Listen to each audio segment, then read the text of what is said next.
Angel and TJ Bamba are here to represent the Ducks. Guys, first and foremost, welcome in. Dana, I know you've been doing this for a long time, but there's a lot new this year. New conference, obviously a new roster for you as well.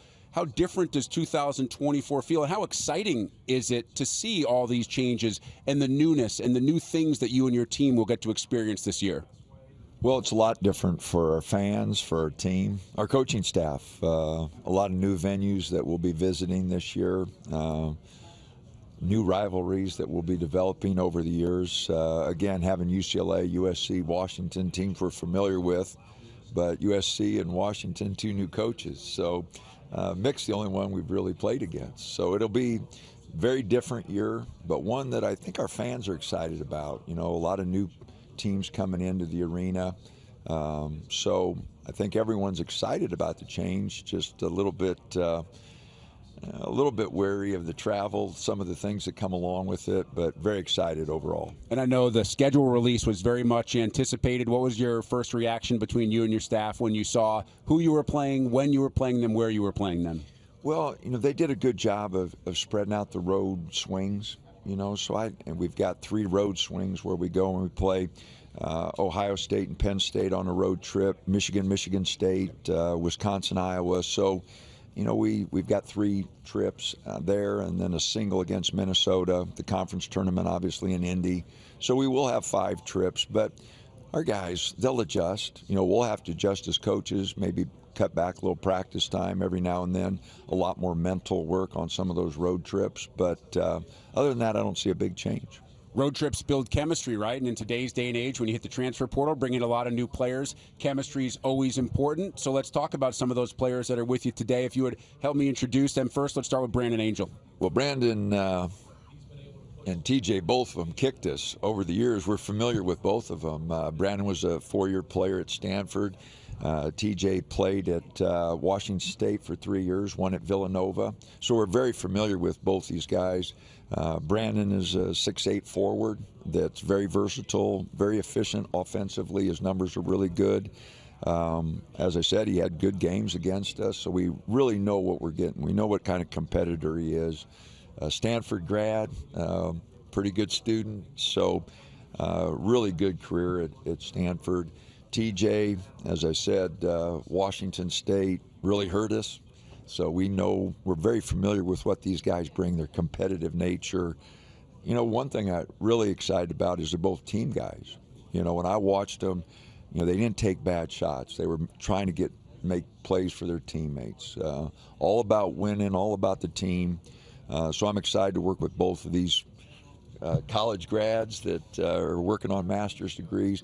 You know, and that's one thing from a coaching perspective, the maturity, you know, the leadership they bring to the team is something that, you know, I'm going to keep talking to them about all year. You know, how bad do you guys want to get to the NCAA tournament? How bad do you want to compete for a Big Ten title? If we're going to do these things, we need your leadership, not only your ball playing, but your leadership. And both these guys have the respect of their teammates. They got great work ethics.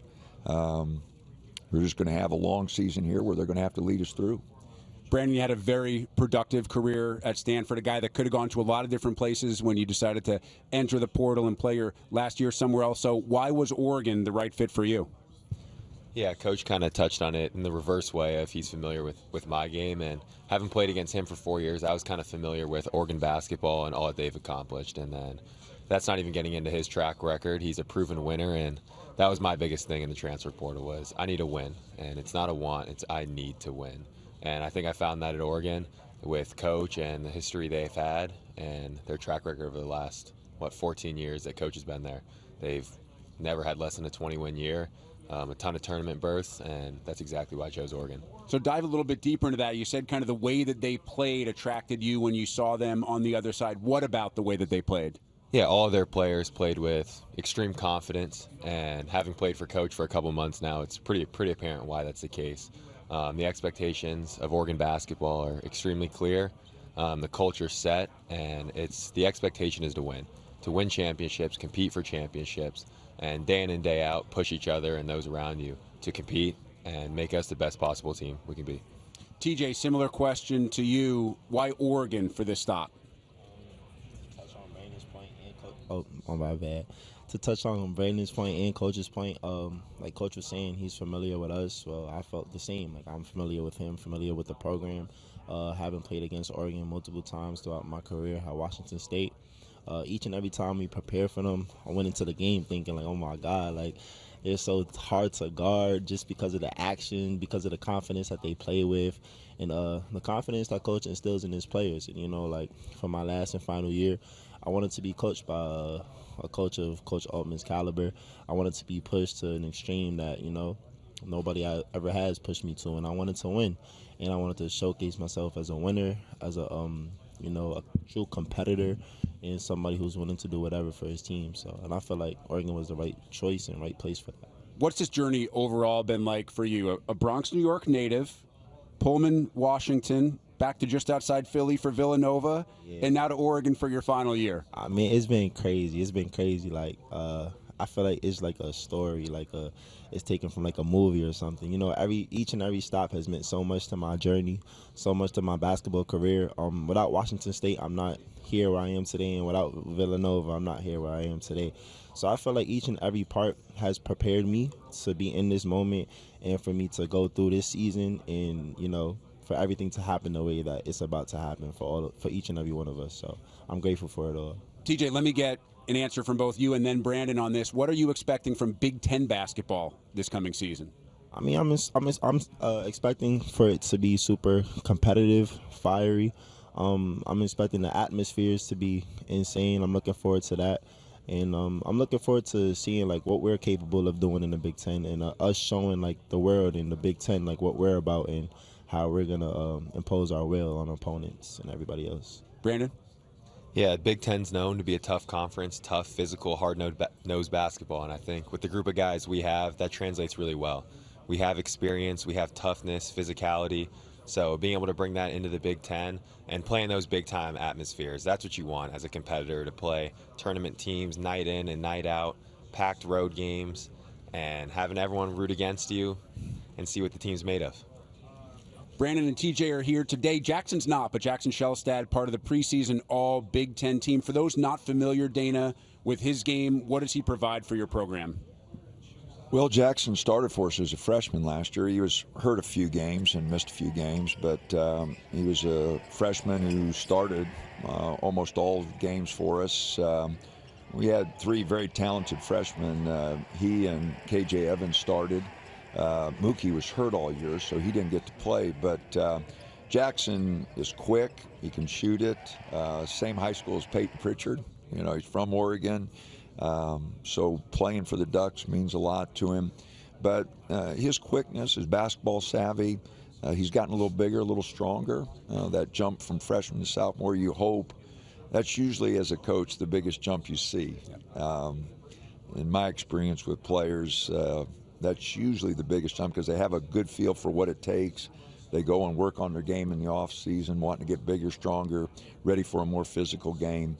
So he's got his work cut out for him. There are a lot of good guards, in the Big Ten, and so he'll have his work cut out for him just like he did a year ago playing against Dylan Andrews from UCLA. I mean, he'll see some of the same guys, but a lot of good guards, and he'll have his work cut out for him. I know you're worried about this year, but the Big Ten did recently make an announcement about future Big Ten basketball tournaments in the Midwest for the next couple of years, but then to a place that former Pac-12 schools are very familiar with, the 2028 tournament in Vegas. How important do you think that is, not just for the programs that call the West Coast home, but also for your fans? Well, I think it's good for the Big Ten. I really do. Fans love going to Vegas, okay, and a little cooler up here in the north and heading down to Vegas for a tournament. If your team does happen to lose, there's other things to do. It's a great fan experience. Our tournament was well attended. It was sellout, played in, they got great facility. T-Mobile Arena is brand new, unbelievable facility. So I think the fans will like it. I really do. It'll be different, but the 1 year, I think 4 or 5 years down the line when they have it in Vegas, I know the fans will go and they'll enjoy it because it was big for the Pac-12 And I think it'll be big for the Big Ten when they go there. That'd be great. I know much more worried about what's on tap in 2024-25, first year inside the Big Ten. Dana Altman, Brandon Angel, TJ Bamba. For those wondering, TJ's actually about an inch taller. He kicked off the shoes before he came up. He's casual. He's a guy who can kick back. He's been around the block. I thought that was our secret. He knows how to do this. I told you I was going to ratch out before we finished up. Man, come on, man. All right, good stuff. Truly appreciate you guys being with us. Best of luck.